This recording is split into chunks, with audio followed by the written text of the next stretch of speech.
Welcome, welcome. So for those of you who have been here before, welcome back. For those of you who have not been here before, we are the Marine Environmental Education Center located on Hollywood Beach, Florida. And right now we are still closed. We're a pretty small facility, so it's not possible for us to safely open right now. But our goal is always to educate our community, educate the public about all the different awesome environmental issues, all the different awesome South Florida marine wildlife that we have here. So we decided to go ahead and start this awesome webinar series. So we offer free webinars every Saturday at 1 p.m. And we reached out to all of our scientific friends and asked them to come and help teach the public about some cool topics. But today we're actually lucky enough to be working with our very own MEEC Program Coordinator, Kelly Martin. Kelly has, I believe, almost 20 years experience in Florida sea turtle life. She is the co-founder of the Florida Leatherback Incorporated, and they go out and they help tag the leatherback sea turtles that come up onto our beaches. They help make sure that no one's bothering those nests, and they are very, very important for making sure our turtle nesting season goes off without a hitch. So today, Kelly is going to be teaching us a little bit about sea turtle nesting season here in South Florida. If you have any questions, comments, concerns, technical issues, please go ahead, put them in that chat. We will keep everyone muted and everyone's videos off during the presentation, just so everyone can most clearly hear Kelly speak. But I will be monitoring the chat and Kelly will get to questions at the end. So if you have any issues, please just write them there. I think that's about it for me. So whenever you're ready, feel free to take it away. All right, perfect. Thank you so much, Taylor. I appreciate that. I'm going to go ahead and just share my screen now.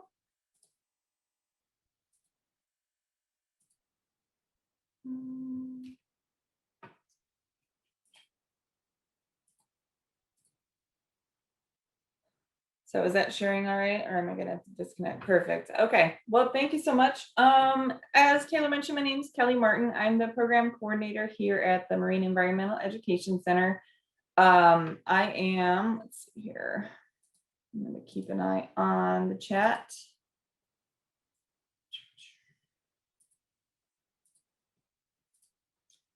So anyways, I am lucky in that I've had a bunch of different roles throughout my career in sea turtle research. Let me see. I'll pause that there. Of course, when I do this with two. There we go. That's better.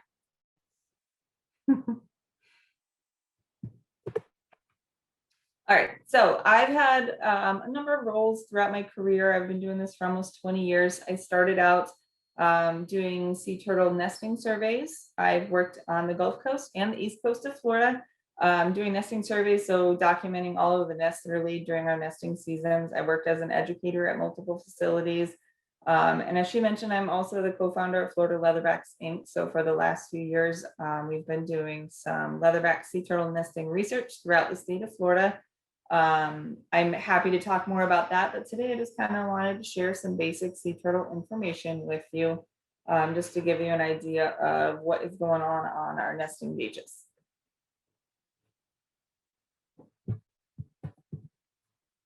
So to start off, as Taylor mentioned, we work for the Marine Environmental Education Center. We are a facility located on Hollywood Beach in Southeast Florida. As she mentioned, we are currently closed, but our facility has a really unique history. We are based in the Carpenter house, which was built in the 1940s by the Carpenter family.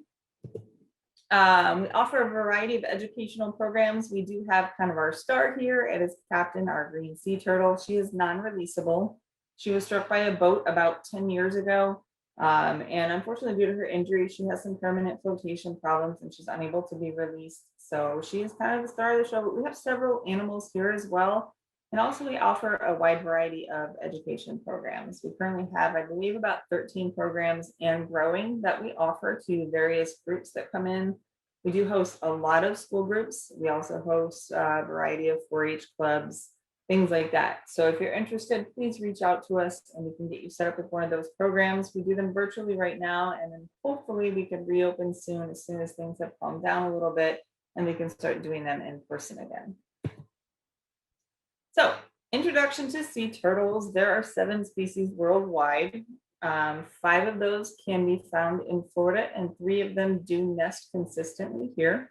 All of these turtles are considered endangered or threatened, and they are protected in Florida by federal, state, county, and municipal laws. So just a little bit of information about sea turtles. These are marine air-breathing reptiles. So they live in the sea. However, they do need to breathe air to survive.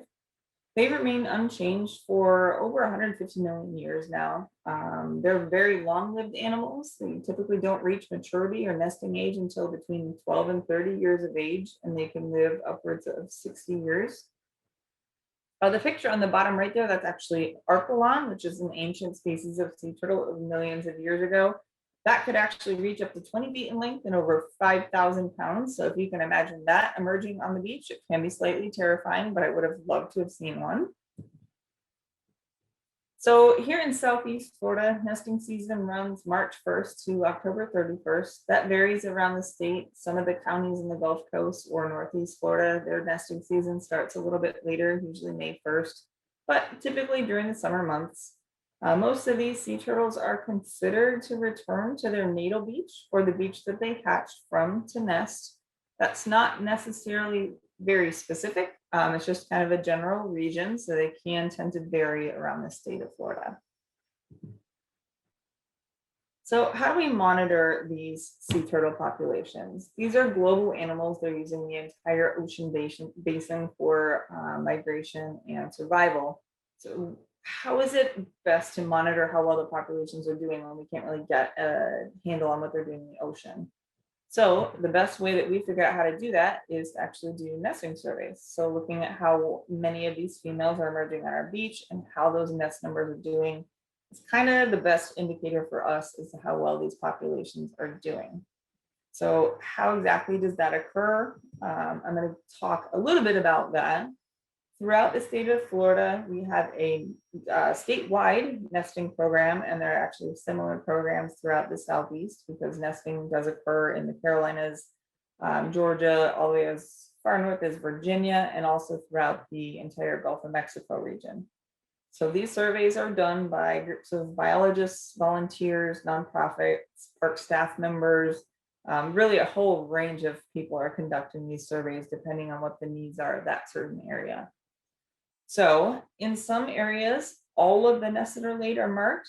Here where we are in Southeast Florida, sometimes the density of nesting is just too much for us to mark all of these nests. If we were to mark them all, there would be nowhere for people to go. So we select a subsample sometimes to mark those to look for reproductive success. And that's kind of determined by various nourishment projects or what the state determines is necessary and that sort of thing.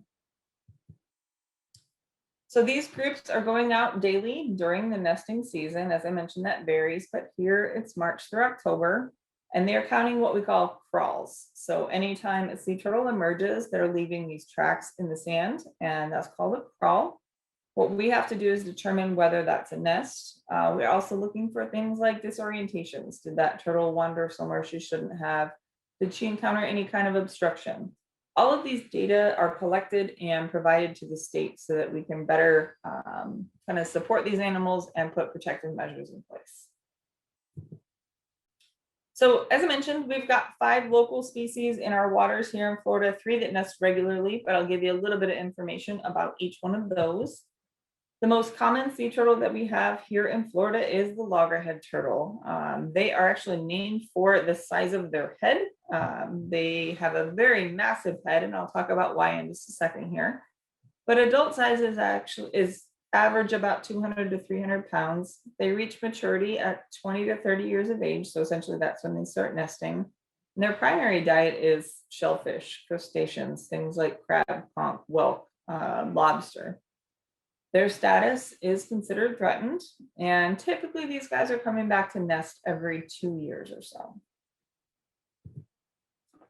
Green sea turtles are the second most common species that you'll find on Florida beaches.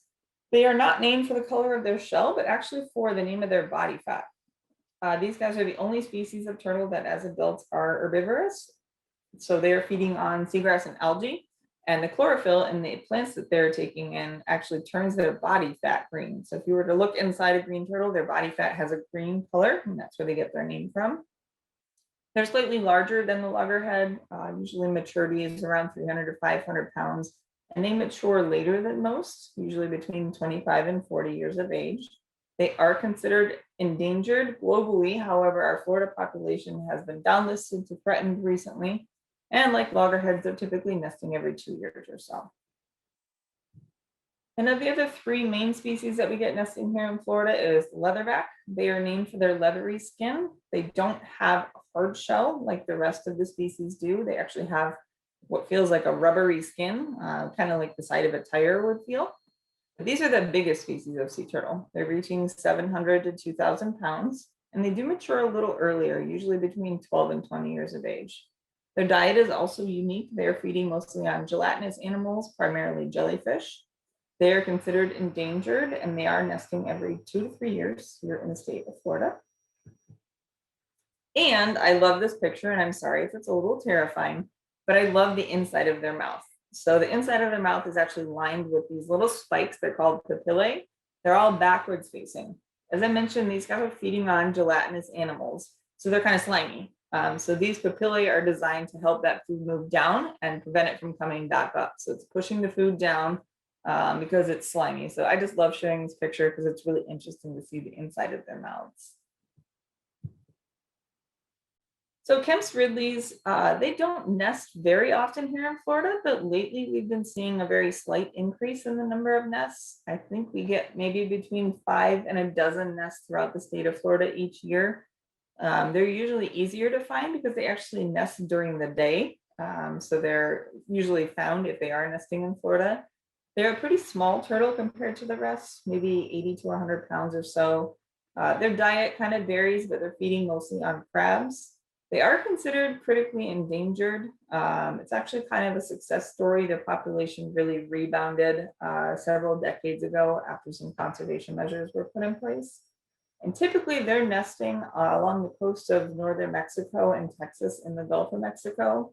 And they often nest in mass. So that picture on the bottom of the screen there is called an aribata. So this is a mass nesting event where they're emerging to nest in the thousands.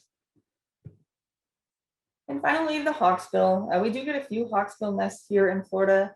Their tracks and their nests are very similar looking to loggerheads, so it's possible that we're getting more nests than we actually know of. But these are considered endangered. They're typically nesting a little bit further south than in the Caribbean, and their population has declined rapidly due to poaching. If you can see the picture on the top there, their shell is absolutely gorgeous. And they've been poached heavily for years for that shell to make various items like jewelry and hair pieces and things like that. They are another smaller turtle, so usually 100 to 150 pounds. And they also have a unique diet. They're feeding on sponges primarily. So those are the 5 in Florida. As I mentioned, there are 7 globally. The 2 that we don't really see here are the olive ridley. That's actually the most abundant species around the world. We just don't see them very often here in Florida. And also the flatback turtle, which is only found in Australia. So one of the most common questions we get asked is, do sea turtles have teeth? Surprisingly, they do not. These skulls show the various skull shapes of 2 different species of turtle, the green and the Kemp's Ridley, and I'm going to talk about that in just a second here. So they all have different skull shapes, and that is primarily based on their diet. So as I mentioned, leatherback turtles feed on gelatinous animals like jellyfish, salps, things like that. So their jaw actually consists of 2 cusps on the front, and those are very sharp, and those are used for piercing that very gelatinous food that they're feeding on. That helps them take that in. And those papillae that I showed you before help them keep that down. So they're feeding on these gelatinous animals. Green sea turtles are considered the lawnmowers of the sea. If we go back a couple of slides, that's a green sea turtle skull that I showed you there. You'll see that their jaw is actually serrated. It's almost like the blade of a knife. And that is because, as I mentioned, these are feeding on seagrass and algae. So that serrated jaw helps them tear off that seagrass without ripping it out at the roots. So these guys are actually extremely beneficial in helping maintain our seagrass beds, They keep it mowed down, however, they're not ripping it out at the roots. Loggerhead sea turtles, like I said, they are named for the giant size of their head. And the reason being is they need room for very large jaw muscles because they're feeding on things with very hard shells. So lobster, conch, whelk, hard-shelled animals.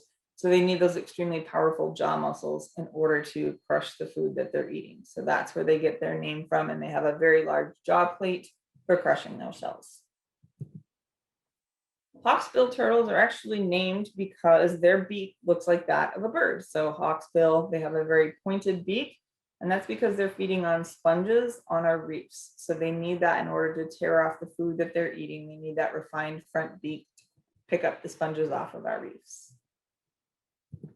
And the Kemp's ridley that I mentioned, we also have in Florida, they're primarily crab eaters. So like loggerheads, they have a large jaw. It's a very powerful jaw, but they're also very fast movers. These turtles are extremely agile, and they're catching quick moving things like crabs. So the nesting process, as Taylor mentioned, we are entering the nesting season, or have entered the nesting season, which officially started on March 1st. So for those of you that have not had the experience of seeing the nesting process, I highly encourage it. There are organizations throughout the state that do permitted sea turtle walks where you can go out and observe a nesting sea turtle. But essentially what they're doing, this behavior occurs at night in the cover of darkness for the most part. They're emerging from the water and crawling up the beach. They're finding what they consider to be an appropriate spot to nest. And they dig a body pit, which is essentially just moving the sand aside so that they're getting lower in the sand and finding that wet sand. They use their rear flippers to dig an egg chamber, and depending on the species, this can be anywhere between 1.5 to 3 feet deep. They're laying eggs, and then they use those rear flippers and front flippers to cover up and camouflage the area. The picture on the bottom left there is one of the densest nesting beaches in the state. You can see just the number of tracks that were left, and that's from a single night of nesting. So it can get quite messy out there from all this cover up and camouflage behavior. And then they return to the ocean and leave behind all of those tracks for the surveyors to figure out what happened. The hatching process. So depending on the species, turtles are typically laying anywhere from 80 to 150 eggs in each nest. They do return to nest more than once in a season. So usually somewhere between 10 and 14 days, they're returning to nest again. Incubation is about 2 months, usually say 50 to 60 days before those eggs are ready to hatch and the hatchlings emerge. And they use what we call a sand elevator. So all of these hatchlings are hatching at the same time, 2 feet down in the sand, and they start scraping away at the surface of their egg chamber. That sand falls below them, and they're all lifted to the surface together in kind of a sand elevator type thing. Our hatching season here in South Florida is usually July through September or so. And hatching typically occurs, like I said, about 45 to 80 days after those eggs are laid. It just depends on the species, it depends on temperature, it depends on rainfall, so it can vary quite a bit. They do emerge primarily at night as a group, and then they begin their swim frenzy, so they're heading offshore.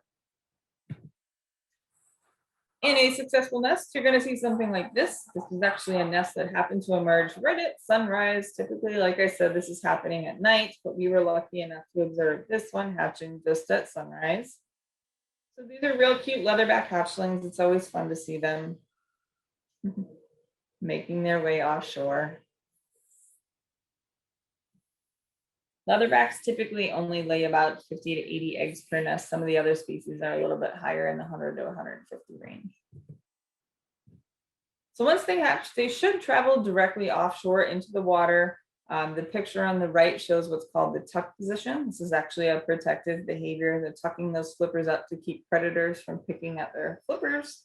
And they'll usually head straight offshore into the Gulf Stream where they enter the Sargasso Sea, which is essentially a giant floating mat of seaweed that not only provides protection and camouflage for them, but there's a lot of animals that live in there that provide a food source for these hatchlings as well. These are used to be called the lost years. We didn't really know what was happening to them in this lost year period. We just knew that they would eventually return to the nesting beach. There's been a lot of research done recently to try and figure out what's going on during these lost years. Unfortunately for them, survival rate's pretty low. Usually it's only about 1 in 1,000 hatchlings that will survive from egg to adulthood. They have a lot of threats, especially as hatchlings. They're bite sized for pretty much anything out there: fish, crabs, birds, things like that. Another major threat is disorientation, which I'll touch on in just a minute here. So after a nest is hatched, if you have been on a nesting beach during the season, you've probably seen those little stakes or yellow flags that are marking a nest. We have, again, the same group of volunteers, staff members, park rangers that are going out, and they need to dig up the contents of that nest to figure out what happened with it. We want to know how well our beaches are producing hatchlings. So they're essentially, the top left picture there, taking everything out of the ground and sorting it based on what happened. So we're looking for how many hatched, how many didn't hatch, are there still hatchlings left in the nest, things like that. Basically doing a big inventory of what was left in the ground.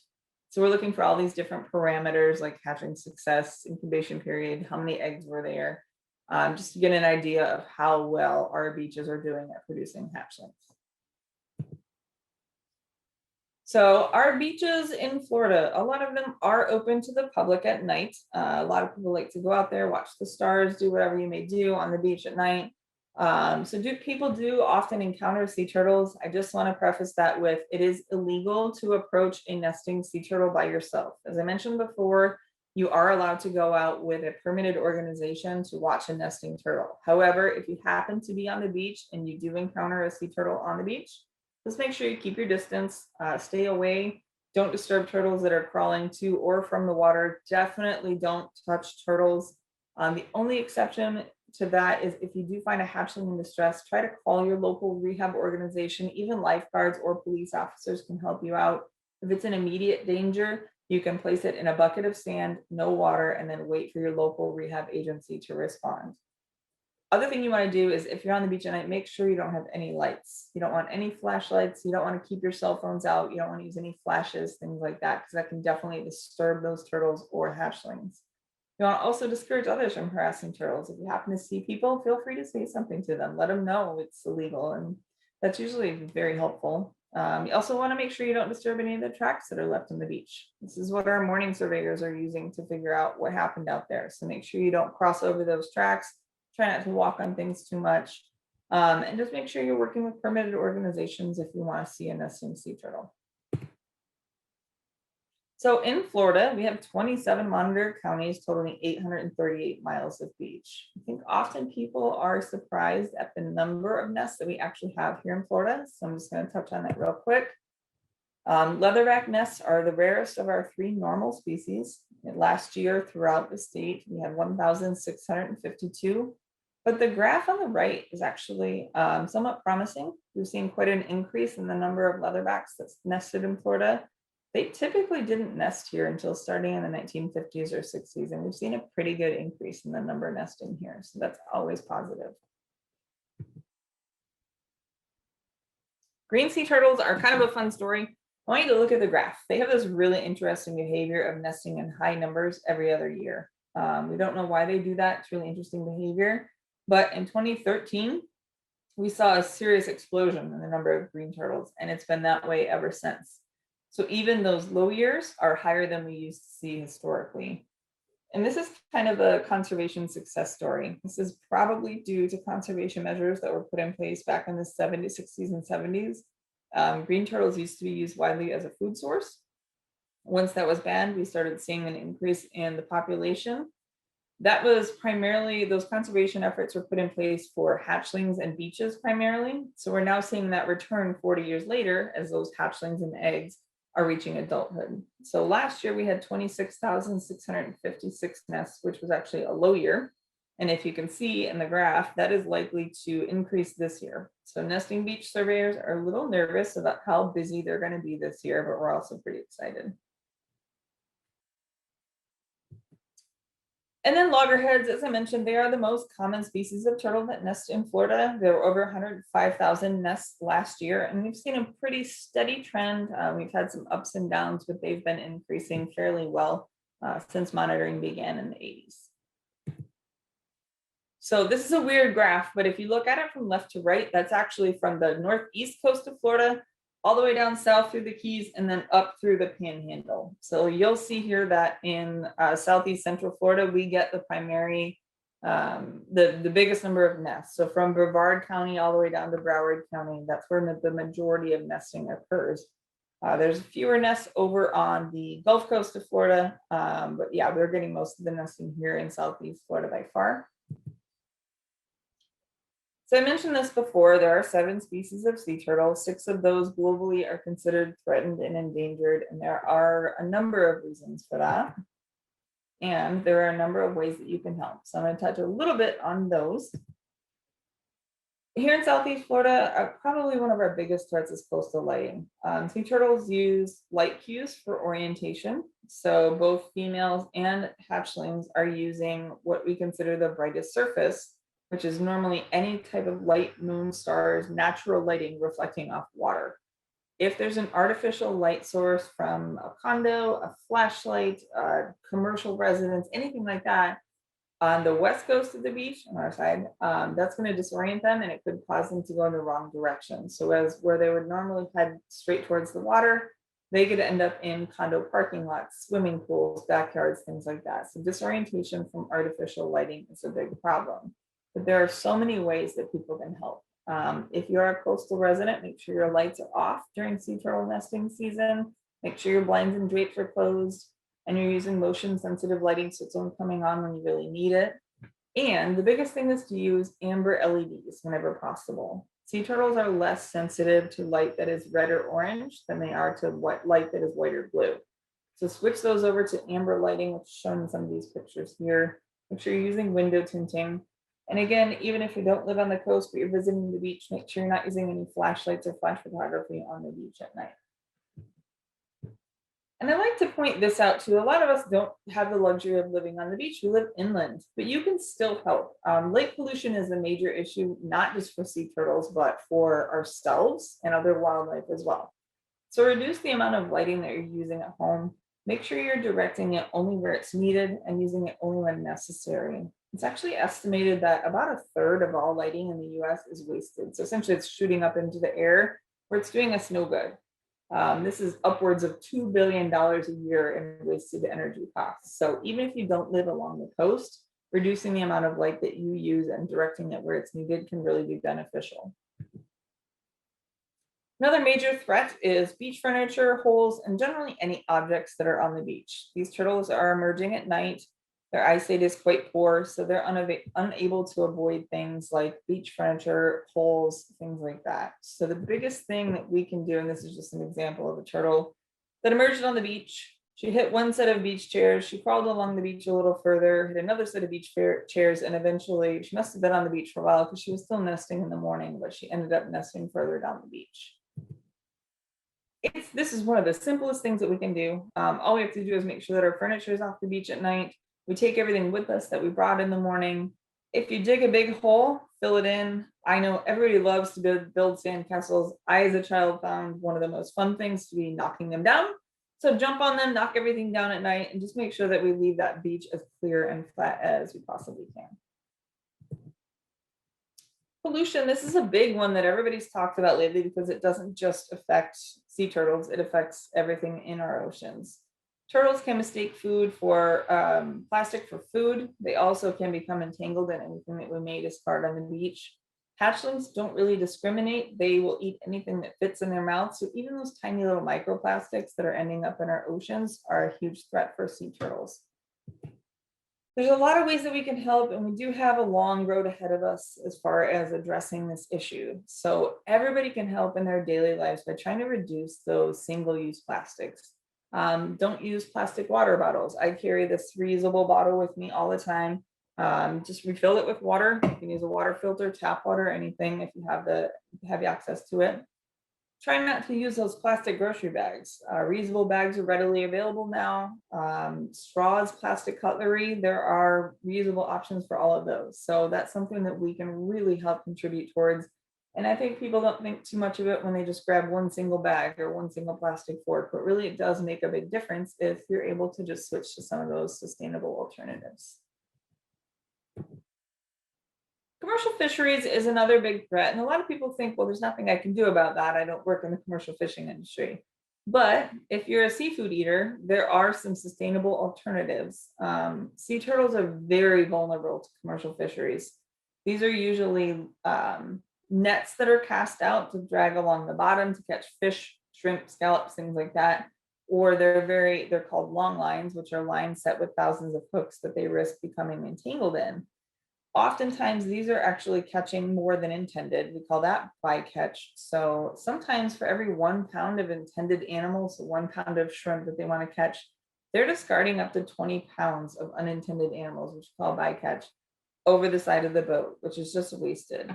So there are some things that you can do. There's a group called Seafood Watch. It's based out of the Monterey Bay Aquarium that has an app, and they also have a card you can tuck in your wallet that will show you what some sustainable methods are, some sustainable seafood options are. And these are caught with methods that are that provide less bycatch. So I highly recommend downloading the app if you are a seafood eater, so you know what some of those sustainable options are.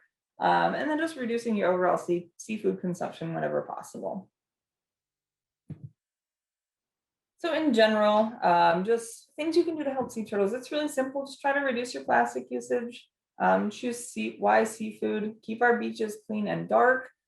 Keep our oceans healthy, and really try to reduce that light pollution on some of our nesting beaches. So I wanted to include this for those that have not had the opportunity to see a nesting turtle. This is a video shot through night vision camera of a nesting leatherback. Like I said, for those that haven't had the opportunity to see it in person, I wanted to at least give you a chance to see it. This is a nesting leatherback on the beach. She's made her way almost all the way up to the dune, and right here she's selecting her location. And this is the egg laying process. So with leatherbacks, they're digging some of the deepest holes. So this is about 3 feet deep, or maybe the length of my arm. And she is currently laying her eggs.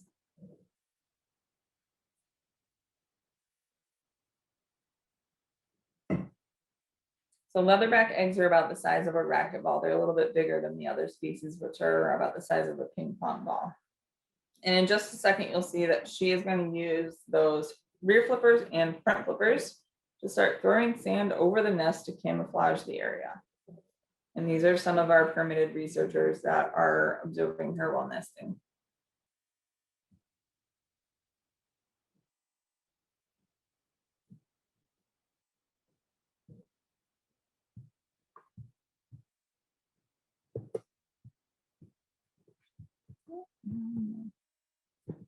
So I know that that was a brief kind of discussion of what we're doing here on our nesting beaches, just some basic turtle biology. I really like to field questions from those of you that might have them. So I like to leave a lot of time available for chat, and I hope I didn't talk too much science, but I would really like to answer any questions that you might have. So I am, let's see here. Stop sharing, open the chat here. So if you have any questions at this point, I am happy to take them. I know there are a few popping up in the chat here. Let me see. How much nutrition do leatherback get from jellyfish? Do they just have to eat a ton? Actually, yes, they do have to eat a ton of food. A lot of times they're moving north almost as far as Canada to areas where they have huge jellyfish populations. In fact, the jellyfish can be the size of leatherbacks. But some estimates are saying that leatherbacks have to eat their weight in jellyfish each day just to maintain their size. So yes, jellyfish are mostly water. They're not getting a whole lot of nutrition from them. So they are eating a massive amount of these just to keep up their weight. Let's see here.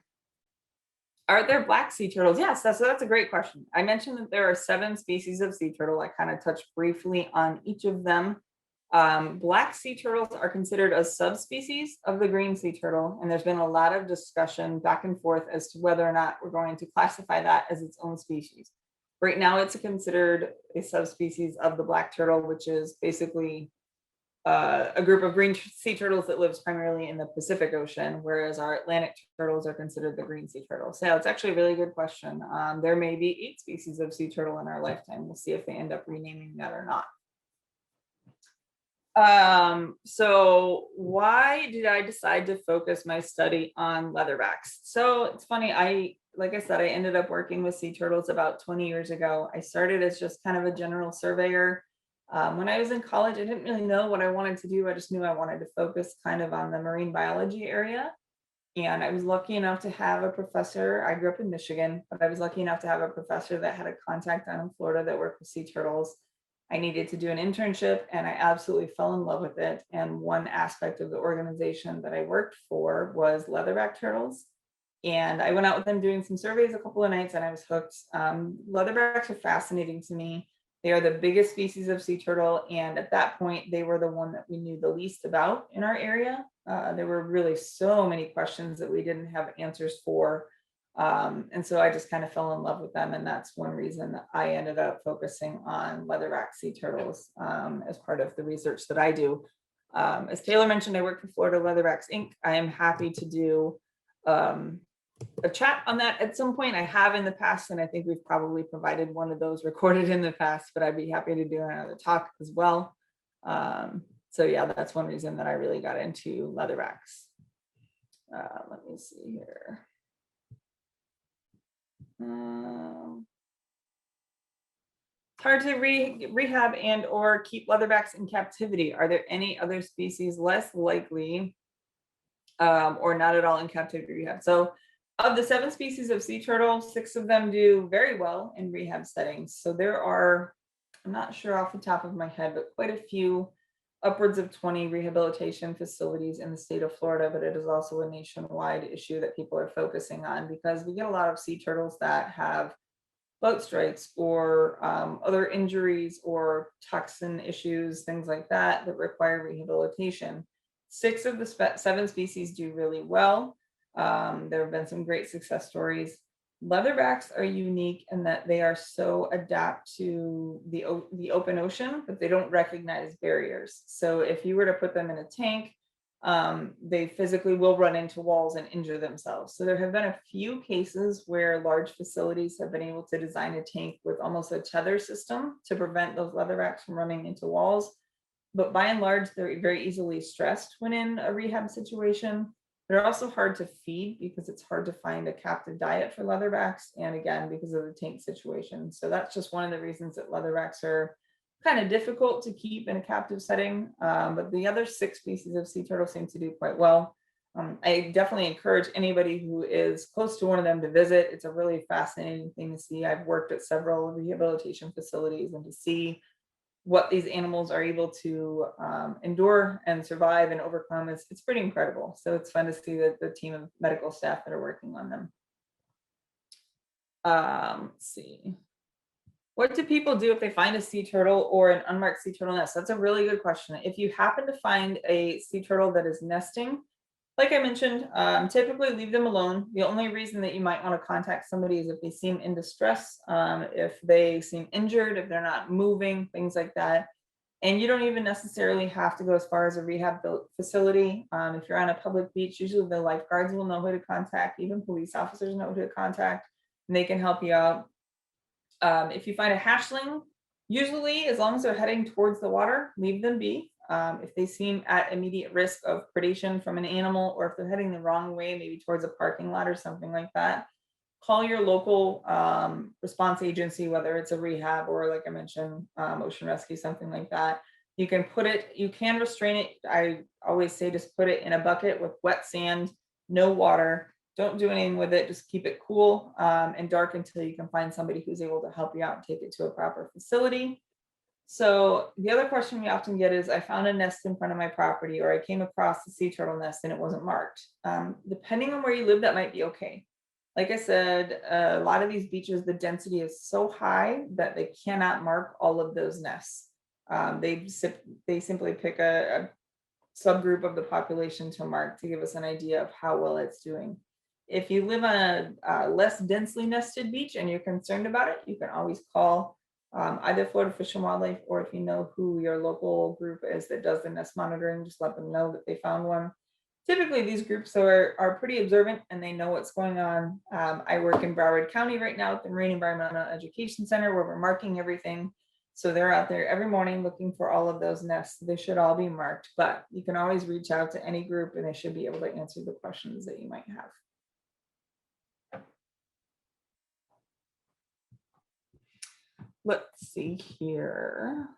I think I got to a lot of the questions. If I didn't, please type them in the chat. I'm gonna look again here, but Taylor, if you see anything that I missed, please let me know. I think that's about it.